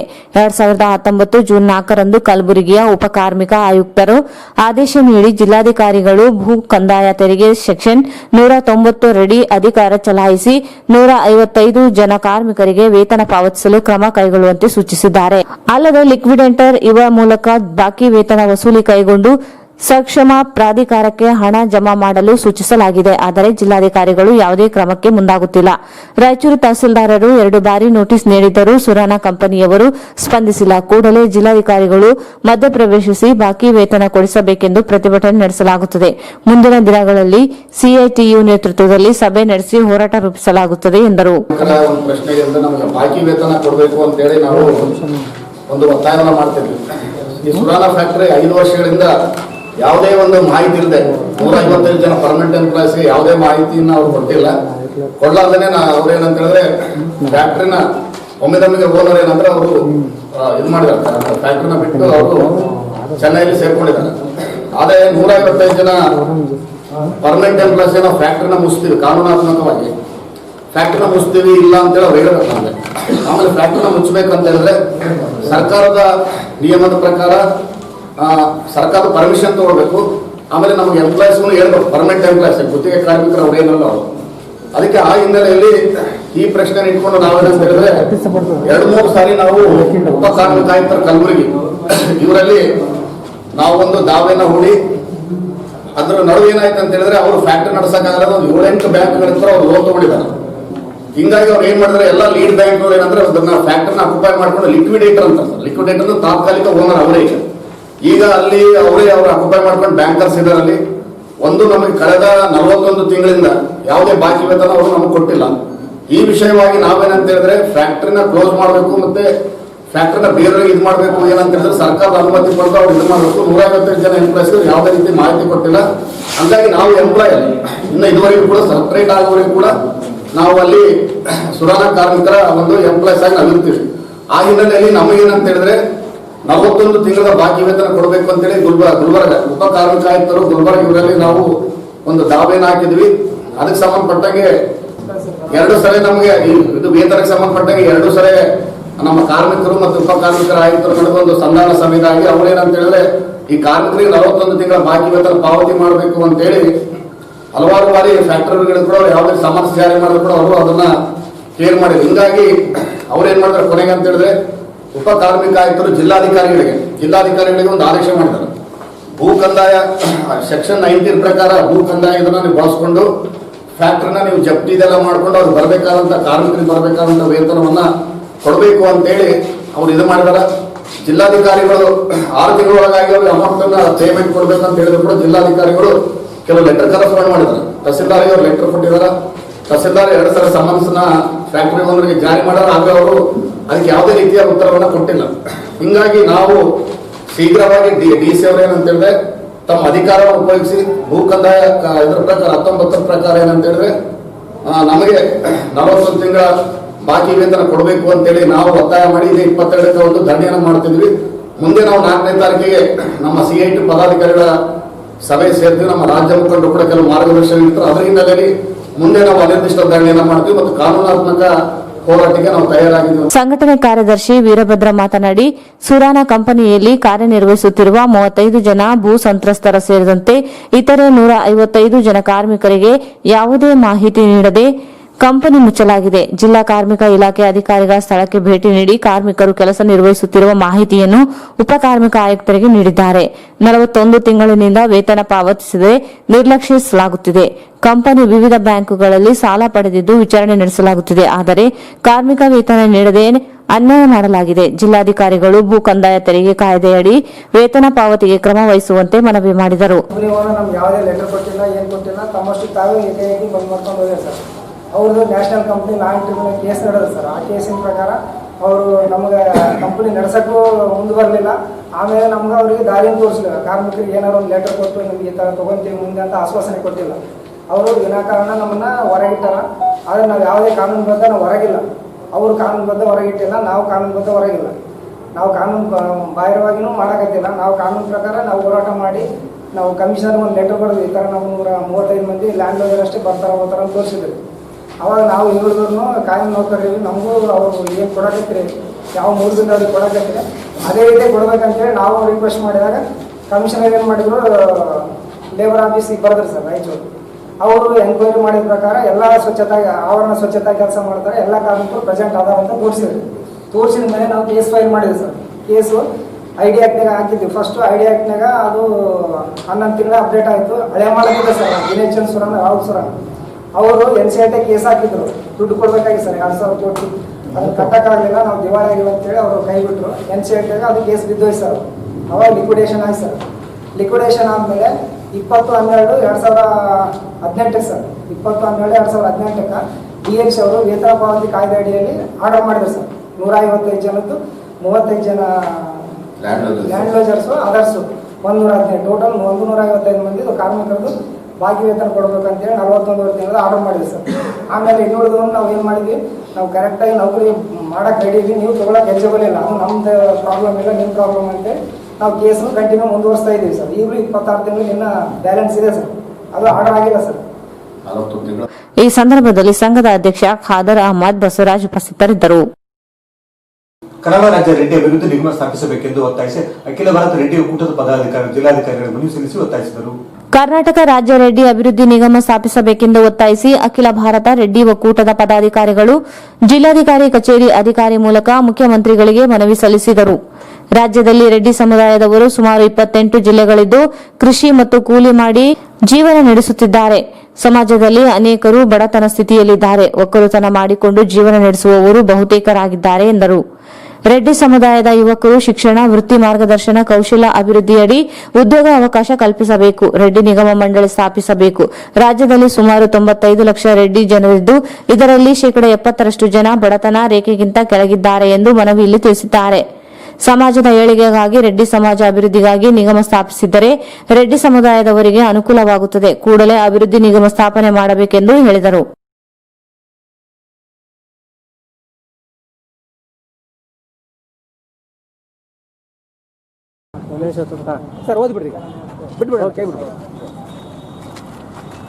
ಯಡಿಯೂರಪ್ಪ ಮಾನ್ಯ ಮುಖ್ಯಮಂತ್ರಿಗಳು ಕರ್ನಾಟಕ ಸರ್ಕಾರ ಇವರಿಗೆ ರಾಯಚೂರು ಜಿಲ್ಲಾಧಿಕಾರಿಗಳ ಮುಖಾಂತರ ವಿಷಯ ಕರ್ನಾಟಕ ರಾಜ್ಯ ರೆಡ್ಡಿ ಅಭಿವೃದ್ಧಿ ನಿಗಮ ಮಂಡಳಿ ಸ್ಥಾಪಿಸುವ ಕುರಿತು ಮಾನ್ಯರೇ ಮೇಲ್ಕಂಡ ವಿಷಯಕ್ಕೆ ಸಂಬಂಧಿಸಿದಂತೆ ತಮ್ಮ ಅಹವಾಲಿಗೆ ಬಯಸುವುದೇನೆಂದರೆ, ಪ್ರಸ್ತುತ ನಮ್ಮ ರಾಜ್ಯದಲ್ಲಿ ರೆಡ್ಡಿ ಜನ 28 ಜಿಲ್ಲೆಗಳಲ್ಲಿ ಬಹುತೇಕ ರೆಡ್ಡಿ ಸಮುದಾಯದ ಜನರು ಕೃಷಿ ಪ್ರಧಾನ ಕುಟುಂಬ ಮತ್ತು ಉದ್ಯೋಗಸ್ಥರಾಗಿದ್ದು, ಇವರಲ್ಲಿ ಅನೇಕ ಬಡವರು ಬಡತನ ಸ್ಥಿತಿಯಲ್ಲಿದ್ದು ಒಕ್ಕಲತನವನ್ನೇ ತಮ್ಮ ಬಹುತೇಕ ಬದುಕು ಉಸಿರಾಗಿಸಿಕೊಂಡು ನಮ್ಮ ರೆಡ್ಡಿ ಸಮುದಾಯದ ಹೊಸ ತಲೆಮಾರಿ ಯುವಕರು ಶಿಕ್ಷಣ, ವೃತ್ತಿ, ಮಾರ್ಗದರ್ಶನ, ಕೌಶಲ್ಯ ಅಭಿವೃದ್ಧಿ, ಉದ್ಯೋಗ ಅವಕಾಶ ಕಲ್ಪಿಸಬೇಕು. ರೆಡ್ಡಿ ನಿಗಮ ಮಂಡಳಿ ಸ್ಥಾಪಿಸಬೇಕು. ಕರ್ನಾಟಕದಲ್ಲಿ ಸುಮಾರು 95 ಲಕ್ಷ ರೆಡ್ಡಿ ಜನರಿದ್ದು, ಇದರಲ್ಲಿ ಶೇಕಡ 70% ಜನ ಬಡತನ ರೇಖೆಗಿಂತ ಕೆಳಗಿನ ಸ್ಥಿತಿಯಲ್ಲಿದ್ದಾರೆ. ಹೀಗಾಗಿ ಈ ಸಮಾಜದ ಏಳಿಗೆಗಾಗಿ, ರೆಡ್ಡಿ ಸಮಾಜದ ಅಭಿವೃದ್ಧಿಗಾಗಿ ನಿಗಮ ಮಂಡಳಿ ನಿರ್ಮಿಸಬೇಕು. ರೆಡ್ಡಿ ಸಮುದಾಯದವರಿಗೆ ಅನುಕೂಲವಾಗುತ್ತದೆ. ತಾವುಗಳು ಆದಷ್ಟು ಬೇಗ ಈ ಕಡೆ ಗಮನ ಹರಿಸಿ ರೆಡ್ಡಿ ಸಮಾಜದ ಅಭಿವೃದ್ಧಿ ಮಂಡಳಿ ಸ್ಥಾಪಿಸಿ ಹಾಗೂ ಅನುದಾನವನ್ನು ಬಿಡುಗಡೆ ಮಾಡಬೇಕು. ಈ ಸಂದರ್ಭದಲ್ಲಿ ಜಿಲ್ಲಾ ಉಸ್ತುವಾರಿ ವಿಪಿ ರೆಡ್ಡಿ, ನರಸಿಂಹರೆಡ್ಡಿ, ಅಚ್ಯುತ್ ರೆಡ್ಡಿ, ರಾಮರೆಡ್ಡಿ, ಗಿರೀಶ್ ರೆಡ್ಡಿ, ಬಸವರಾಜ್, ಸುರೇಶ್ ರೆಡ್ಡಿ, ಅಮರೇಶ್ ರೆಡ್ಡಿ, ಚಂದ್ರಶೇಖರ್ ರೆಡ್ಡಿ, ಮಲ್ಲಾರೆಡ್ಡಿ, ಮಂಜುನಾಥ್ ರೆಡ್ಡಿ ಸೇರಿದಂತೆ ಅನೇಕರು ಇದ್ದರು. ನಗರದ ರಿಯಾಸ್ ಬಚ್ಪನ್ ಆಂಗ್ಲ ಮಾಧ್ಯಮ ಶಾಲೆಯಲ್ಲಿ 6ನೇ ತರಗತಿ ಸ್ಥಗಿತಗೊಂಡಿದ್ದು 7 ಮತ್ತು 8ನೇ ತರಗತಿ ಮುಂದುವರೆಸಬೇಕೆಂದು ಕಲ್ಯಾಣ ಕರ್ನಾಟಕ ಹಿತರಕ್ಷಣಾ ಸೇನೆ ಜಿಲ್ಲಾಧಿಕಾರಿಗಳ ಮನವಿ ಸಲ್ಲಿಸಿ ಒತ್ತಾಯಿಸಿದರು.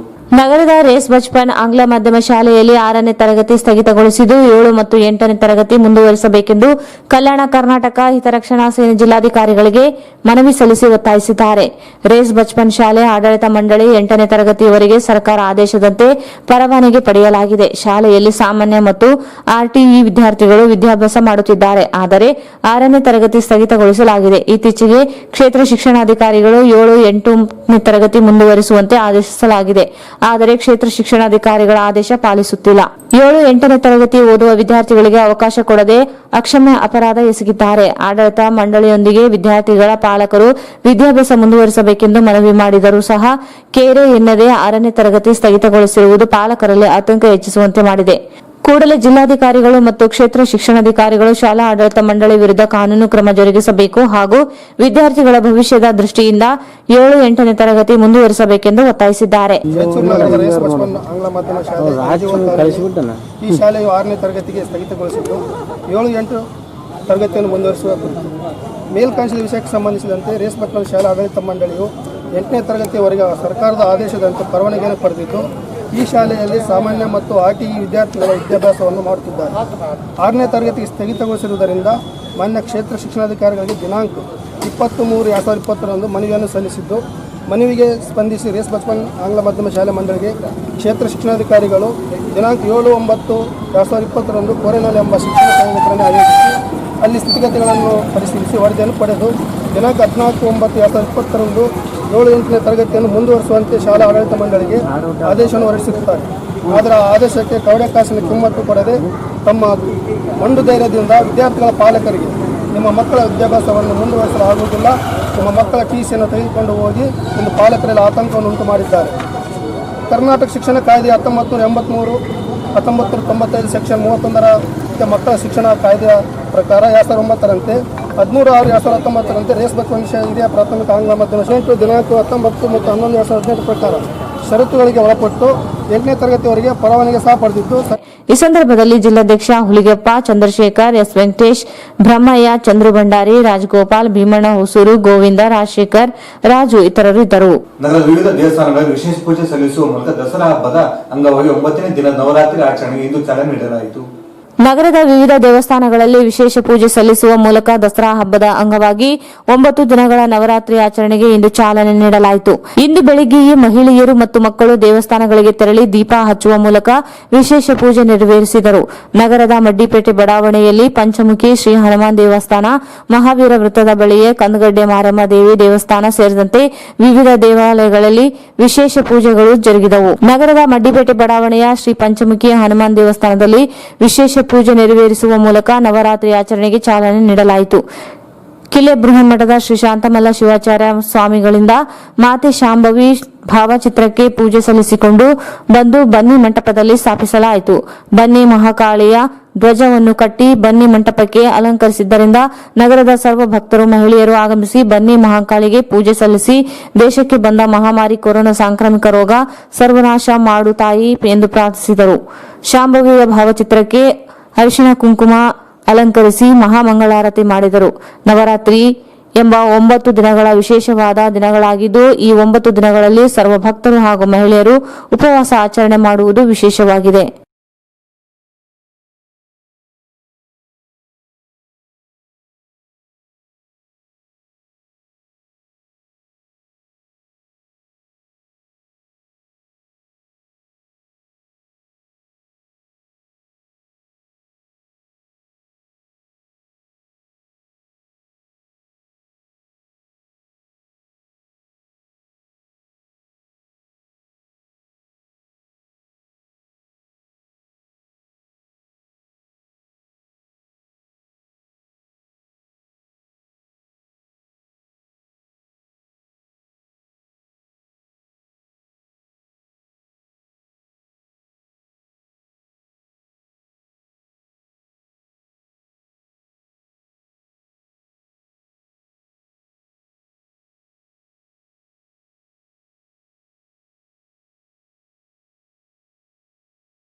ಮಹಾಮಾರಿ ಕೊರೋನಾ ಸೋಂಕು ಹರಡುವುದನ್ನು ತಡೆಯಲು ಪ್ರತಿಯೊಬ್ಬರು ಕಡ್ಡಾಯ ರಾಜ್ಯ ಸರ್ಕಾರ ಹೊರಡಿಸಿರುವ ಮಾರ್ಗಸೂಚಿ ಚಾಚು ತಪ್ಪದೇ ಪಾಲಿಸಿದಲ್ಲಿ ಕೋವಿಡ್-19 ನಿಯಂತ್ರಿಸಲು ಸಾಧ್ಯವಾಗುತ್ತದೆ ಎಂದು ಪ್ರಧಾನ ಜಿಲ್ಲಾ ಸತ್ರ ನ್ಯಾಯಾಧೀಶರು ಹಾಗೂ ಜಿಲ್ಲಾ ಕಾನೂನು ಸೇವಾ ಪ್ರಾಧಿಕಾರ ಅಧ್ಯಕ್ಷ ಮುಸ್ತಫಾ ಹುಸೇನ್ ಹೇಳಿದರು. ಕೊರೋನಾ ನಿಯಂತ್ರಣಕ್ಕಾಗಿ ಪ್ರತಿಯೊಬ್ಬರು ಮಾಸ್ಕ್ ಧರಿಸಬೇಕು ಎಂದು ಸದರ್ ಬಜಾರ್ ಸಿಪಿಐ ಫಸೀಯುದ್ದೀನ್ ಹೇಳಿದರು. ನಗರದ ಪಟೇಲ್ ವೃತ್ತದಲ್ಲಿ ಕೋವಿಡ್-19 ಹರಡದಂತೆ ಜಾಗೃತಿ ಅಭಿಯಾನದಲ್ಲಿ ಸಾರ್ವಜನಿಕರನ್ನು ಉದ್ದೇಶಿಸಿ ಮಾತನಾಡಿದರು. ಸೋಂಕು ಪೀಡಿತರ ಸಂಪರ್ಕದಿಂದ ದೂರವಿರಬೇಕು, ಶಂಕಿತ ರೋಗಿಯು ಮನೆಯಲ್ಲಿಯೇ ಪ್ರತ್ಯೇಕವಾಗಿರಬೇಕು ಮತ್ತು ಮಾಸ್ಕ್ ಬಳಸಬೇಕು ಎಂದರು. ವೈಯಕ್ತಿಕ ಸ್ವಚ್ಛತೆ ಕಾಪಾಡಿಕೊಳ್ಳುವ ಮೂಲಕ ಜಾಗೃತರಾಗಬೇಕು. ಮನೆಯಲ್ಲಿ ಸಾಬೂನಿನಿಂದ ಕೈ ತೊಳೆದುಕೊಳ್ಳಬೇಕು. ಕೆಮ್ಮುವಾಗ ಮತ್ತು ಸೀನುವಾಗ ಮಾಸ್ಕ್, ಕೈ ವಸ್ತ್ರ ಉಪಯೋಗಿಸಬೇಕು. ಸಾರ್ವಜನಿಕ ಸ್ಥಳಗಳಲ್ಲಿ ಉಗುಳಬಾರದು. ಉಸಿರಾಟದ ತೊಂದರೆಯಾದಲ್ಲಿ ತಕ್ಷಣ ವೈದ್ಯರ ಸಲಹೆ ಪಡೆಯಬೇಕೆಂದು ತಿಳಿಸಿದರು. ಮಾಂಸ, ಮೊಟ್ಟೆಯನ್ನು ಚೆನ್ನಾಗಿ ಬೇಯಿಸಿ ಉಪಯೋಗಿಸಬೇಕು. ಕಾಡು ಪ್ರಾಣಿ, ಸಾಕು ಪ್ರಾಣಿಗಳನ್ನು ಮುಟ್ಟಬೇಡಿ. ಕೋವಿಡ್-19 ನಿಯಮಗಳನ್ನು ಉಲ್ಲಂಘಿಸಿದವರ ವಿರುದ್ಧ ಕಾನೂನು ಕ್ರಮ ತೆಗೆದುಕೊಳ್ಳಬೇಕಾಗುತ್ತದೆ ಎಂದರು. ಮಾಸ್ಕ್ ಧರಿಸದಿದ್ದರೆ ನಗರ ಪ್ರದೇಶಗಳಲ್ಲಿ 250 ರೂಪಾಯಿ ಹಾಗೂ ಗ್ರಾಮೀಣ ಪ್ರದೇಶಗಳಲ್ಲಿ 100 ರೂಪಾಯಿ ದಂಡ ವಿಧಿಸಲಾಗುವುದು. ಸಾಮಾಜಿಕ ಅಂತರ ಕಾಯ್ದುಕೊಳ್ಳದೆ ಸಾಮೂಹಿಕವಾಗಿ ಸಭೆ ಸಮಾರಂಭ ಮಾಡುವವರ ವಿರುದ್ಧ ಕಾನೂನು ಕ್ರಮ ಕೈಗೊಳ್ಳಲಾಗುತ್ತದೆ. ಸಾರ್ವಜನಿಕ ಸ್ಥಳಗಳಲ್ಲಿ ಉಗುಳುವುದು ಕಂಡುಬಂದರೆ ಕಾಯ್ದೆಯಡಿಯಲ್ಲಿ ಕ್ರಮ ಕೈಗೊಳ್ಳಲಾಗುವುದು. ಕೊರೋನಾ ವೈರಸ್ನಿಂದ ನೀವು ಸುರಕ್ಷಿತವಾಗಿರಿ, ನಿಮ್ಮವರನ್ನು ಸುರಕ್ಷಿತರನ್ನಾಗಿಸಿ ಎಂದು ಹೇಳಿ.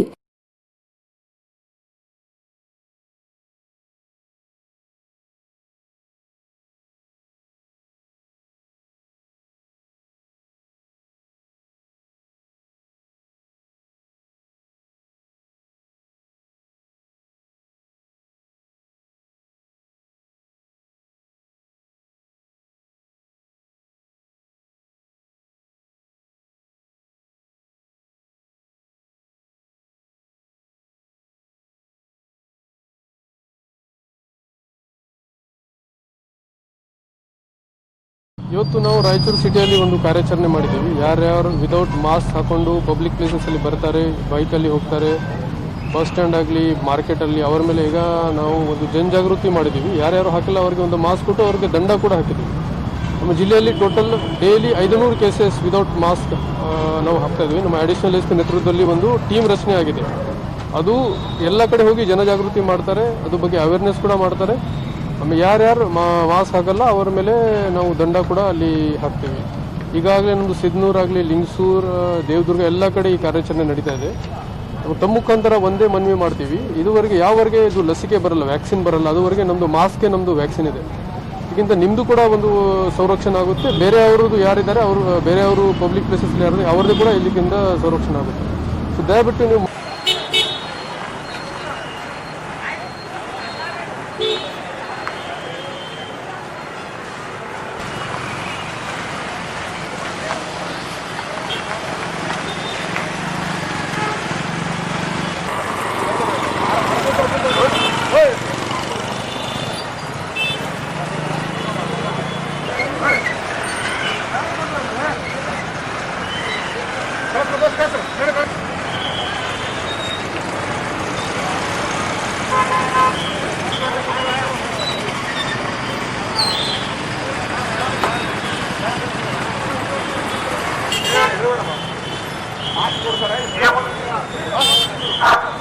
ಈ ಮೂಲಕ ಸಾರ್ವಜನಿಕರಿಗೆ ತಿಳಿಪಡಿಸಲು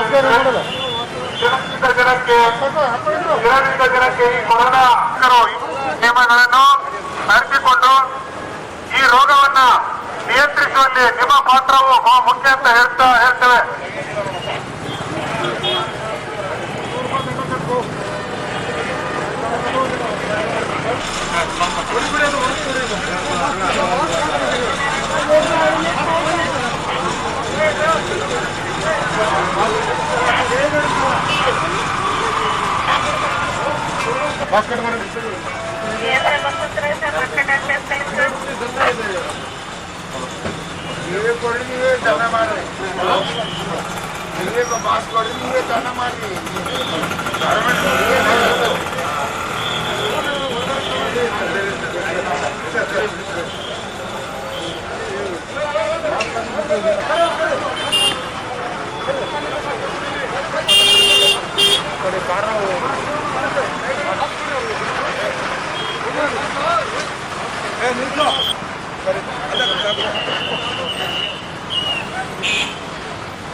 ಈ ಸಂದರ್ಭದಲ್ಲಿ ಪೊಲೀಸ್ ಸಿಬ್ಬಂದಿಗಳಾದ ರಾಮಚಂದ್ರ, ವಿಶ್ವನಾಥ್, ಗಿರೀಶ್, ಮುನೀರ್, ಮಿಯಾ, ನರಸಮ್ಮ, ಶೀಲಾ ಮೋಗನ್ ಗೌಡ್ರು, ಶಿವಣ್ಣ ಇದ್ದರು. 2018-19 ಸಾಲಿನ ವೃತ್ತಿ ಯೋಜನೆಯಡಿಯಲ್ಲಿ ಸಹಾಯಧನಕ್ಕಾಗಿ ಆಯ್ಕೆಯಾದ ಫಲಾನುಭವಿಗಳಿಗೆ ಸಹಾಯಧನ ಮಂಜೂರು ಮಾಡಬೇಕೆಂದು ಸಾಮ್ರಾಟ್ ಜನಜಾಗೃತಿ ಸೇವಾ ಸಮಿತಿ ಜಿಲ್ಲಾಧಿಕಾರಿ ಮನವಿ ಸಲ್ಲಿಸಿ ಒತ್ತಾಯಿಸಿತು. 2018-19 ಸಾಲಿನ ವೃತ್ತಿ ಯೋಜನೆಯಡಿಯಲ್ಲಿ ಸಹಾಯಧನಕ್ಕಾಗಿ ಆಯ್ಕೆಯಾದ ಫಲಾನುಭವಿಗಳಿಗೆ ಸಹಾಯಧನ ಮಂಜೂರು ಮಾಡಬೇಕೆಂದು ಸಾಮ್ರಾಟ್ ಜನಜಾಗೃತಿ ಸೇವಾ ಸಮಿತಿ ಜಿಲ್ಲಾಧಿಕಾರಿಗಳಿಗೆ ಮನವಿ ಸಲ್ಲಿಸಿ ಒತ್ತಾಯಿಸಿದ್ದಾರೆ. ಕರ್ನಾಟಕ ಅಲ್ಪಸಂಖ್ಯಾತರ ಅಭಿವೃದ್ಧಿ ನಿಗಮ ಇವರು ಕಮಿಟಿ ಪ್ರಕಾರ ಹಾಗೂ ಲೀಡ್ ಬ್ಯಾಂಕ್ ವ್ಯವಸ್ಥಾಪಕರು ಗುರಿ ನೀಡಿದ್ದಾರೆ. ಬ್ಯಾಂಕ್ ಅಧಿಕಾರಿಗಳು ಸಹಾಯಧನ ಮಂಜೂರು ಮಾಡುವಲ್ಲಿ ಅರ್ಜಿದಾರರನ್ನು ಬ್ಯಾಂಕ್ಗಳಿಗೆ ಅಲೆದಾಡುವ ಪರಿಸ್ಥಿತಿ ನಿರ್ಮಿಸಿದ್ದಾರೆ. ಸಹಾಯಧನ ನೀಡುವಲ್ಲಿ ಕಿರುಕುಳ ನೀಡುತ್ತಿದ್ದಾರೆ. ಕೋವಿಡ್-19 ಸಾಂಕ್ರಾಮಿಕ ರೋಗ ಹರಡುವುದನ್ನು ತಡೆಯುವ ನಿಟ್ಟಿನಲ್ಲಿ ಲಾಕ್ಡೌನ್ ಸಂದರ್ಭದಲ್ಲಿ ಟೈಲರ್, ಬಟ್ಟೆ ವ್ಯಾಪಾರಸ್ಥರು ಮತ್ತು ಕಿರಾಣಿ ವ್ಯಾಪಾರಸ್ಥರು ತೀವ್ರ ತೊಂದರೆ ಅನುಭವಿಸುತ್ತಿದ್ದಾರೆ. ಈ ಕೂಡಲೇ ಫಲಾನುಭವಿಗಳಿಗೆ ಸಹಾಯಧನ ಮಂಜೂರು ಮಾಡಬೇಕೆಂದು ಒತ್ತಾಯಿಸಿದರು.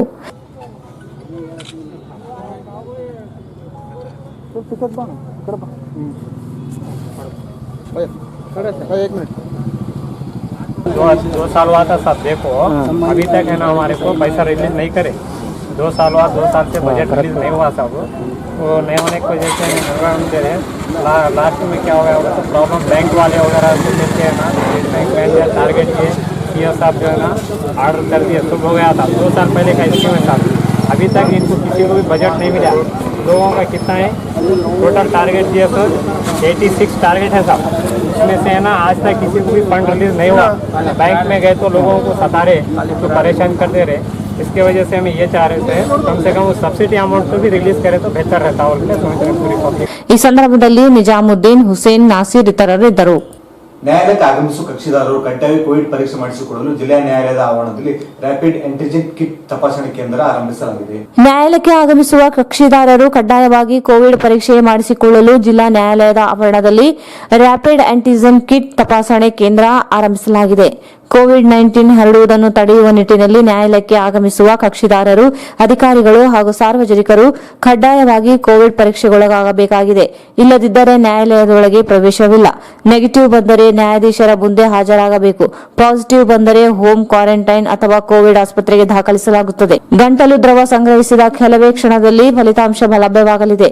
ವಿವಿಧ ಪ್ರಕರಣಕ್ಕೆ ಸಂಬಂಧಿಸಿದಂತೆ ನ್ಯಾಯಾಲಯಕ್ಕೆ ಹಾಜರಾಗುವ ಕಕ್ಷಿದಾರರು, ಸಾರ್ವಜನಿಕರು ಕಡ್ಡಾಯವಾಗಿ ಮಾಸ್ಕ್ ಧರಿಸಬೇಕು. ಸಾಮಾಜಿಕ ಅಂತರ ಪಾಲನೆ ಮಾಡಬೇಕಾಗಿದೆ. ಈ ನಿಟ್ಟಿನಲ್ಲಿ ನ್ಯಾಯಾಲಯದ ಆವರಣದಲ್ಲಿ ಕಕ್ಷಿದಾರರು ಸಾಲಾಗಿ ನಿಂತು ಕೋವಿಡ್ ತಪಾಸಣೆಗೊಳಗಾದರು. ರಿಮ್ಸ್ ಆಸ್ಪತ್ರೆಯ ಸಿಬ್ಬಂದಿ ವರ್ಗ ಪಿಪಿ ಕಿಟ್ ಧರಿಸಿ ಗಂಟಲು ದ್ರವ ಸಂಗ್ರಹಿಸಲಾಗುತ್ತದೆ. ಕಕ್ಷಿದಾರರು ಎಲ್ಲ ವಿವರವನ್ನು ಪಡೆದುಕೊಂಡು ನಂತರವೇ ತಪಾಸಣೆ ಮಾಡುವ ವ್ಯವಸ್ಥೆ ಕಲ್ಪಿಸಲಾಗಿದೆ.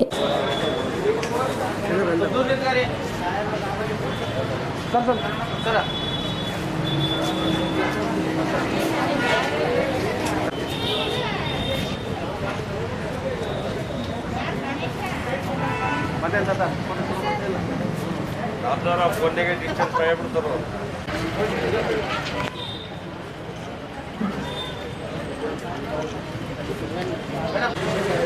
ಏ ಸಾವೆ ಮಾಡ್ಕೊಂಬರ್ತೀನಿ ಯಾವ ಸಿಗಿ ಹೇಳೋದು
ಜಿಲ್ಲೆಯಲ್ಲಿ 53 ಜನರಿಗೆ ಕೊರೋನಾ ಸೋಂಕು ಪತ್ತೆಯಾಗಿದೆ. ರಾಯಚೂರು 27, ಸಿಗ್ನೂರು 6, ಮಾನಿ 9, ದೇವದುರ್ಗ 7 ಮತ್ತು ಲಿಂಗ್ಸ್ಕೂರಿನಲ್ಲಿ 4 ಪ್ರಕರಣಗಳು ಪತ್ತೆಯಾಗಿವೆ.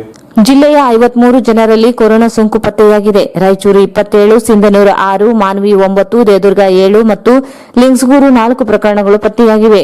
1253 ಜನರನ್ನು ಪರೀಕ್ಷೆ ಮಾಡಲಾಗಿದ್ದು 970 ಜನರಲ್ಲಿ ಸೋಂಕು ಪತ್ತೆಯಾಗಿಲ್ಲ. 53 ಜನರಲ್ಲಿ ಸೋಂಕು ಪತ್ತೆಯಾಗಿದೆ.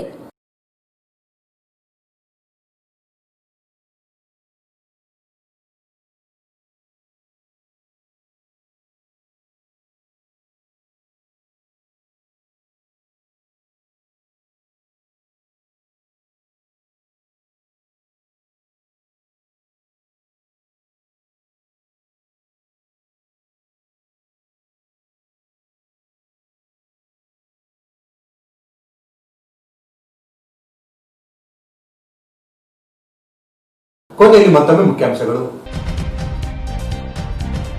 ರೈತರಿಗೆ ಬೆಳೆ ಹಾನಿ ಪರಿಹಾರ ವಿತರಿಸದೆ ಸರ್ಕಾರ ಅನ್ಯಾಯ. 23ರಂದು ಜನರಿಂದ ಭಿಕ್ಷೆ ಮಾಡಿ ಸರ್ಕಾರಕ್ಕೆ ಹಣ. ಚಾಮರಸ್ಮಾಲಿ ಪಾಟೀಲ್.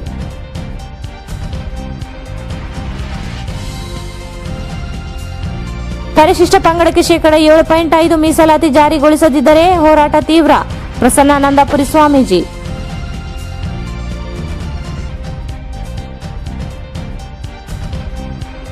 ಕೋವಿಡ್ ನಿಯಂತ್ರಣ ಪ್ರಚಾರಾಂದೋಲನಕ್ಕೆ ಚಾಲನೆ. ಕೊರೋನಾ ಮುನ್ನೆಚ್ಚರಿಕೆ ಮರೆತರೆ ಅಪಾಯ. ನ್ಯಾಯಾಧೀಶ ಮುಸ್ತಫಾ ಹುಸೇನ್.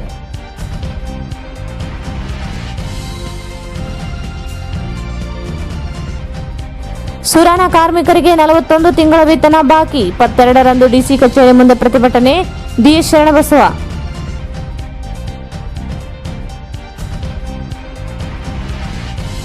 ರೆಡ್ಡಿ ಸಮಾಜ ಅಭಿವೃದ್ಧಿ ನಿಗಮ ಸ್ಥಾಪನೆಗೆ ಆಗ್ರಹಿಸಿ ರೆಡ್ಡಿ ಸಮಾಜದಿಂದ ಮನವಿ.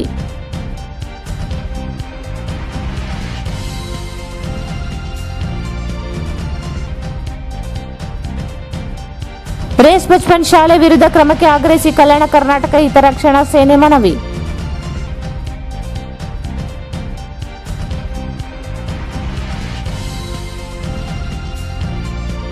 ನಗರದ ವಿವಿಧ ದೇವಸ್ಥಾನಗಳಲ್ಲಿ ನವರಾತ್ರಿ ಉತ್ಸವ, ವಿಶೇಷ ಪೂಜೆ.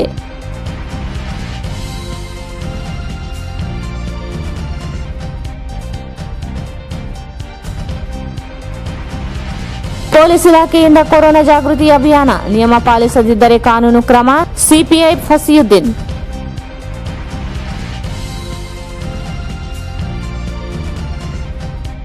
ಅಲ್ಪಸಂಖ್ಯಾತರ ವೃತ್ತಿ ಯೋಜನೆ ಸಾಲ ಮಂಜೂರಿ ವಿಳಂಬ ವಿರೋಧಿಸಿ ಮನವಿ.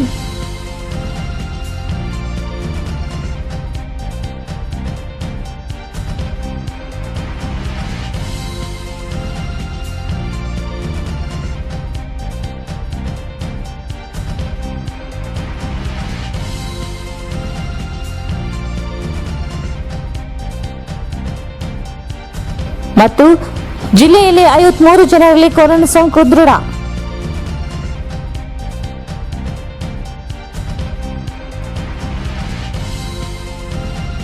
ಇಲ್ಲಿಗೆ ವಾರ್ತಾ ಪ್ರಸಾರ ಮುಕ್ತವಾಯಿತು. ಮುಂದಿನ ವಾರ್ತೆಗಳೊಂದಿಗೆ ಮತ್ತೆ ಭೇಟಿಯಾಗೋಣ. ವಂದನೆಗಳು.